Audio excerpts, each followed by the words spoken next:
friends, welcome to Bella Stitchery. I wanted to show you this layout today for a few reasons. One, I've been talking a lot about fussy cutting, and as you can see, 90% of this cute layout is fussy cutting. I just cut around the illustrations already in the sheet, and that's the majority of the work on this one. Two, I occasionally like working with larger photos. This is an 8x10. And it could be a little intimidating because it's a kind of a different mindset to work with the image so big.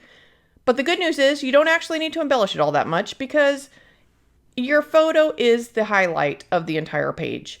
And three, we just got news that Disney Plus is bringing Frozen 2 to its streaming channel 3 months early.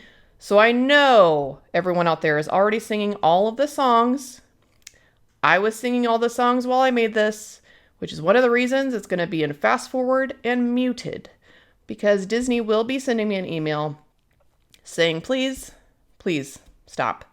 So subscribe to my channel, ring the bell. Let's craft together. I'll have all the details for this paper pad. If you like this one, it's really cute. It's got some cute Olaf, Elsa and Anna, a lot of fun prints here for you, especially if you like the fussy cutting. Look at that. Adorable. So let's make stuff.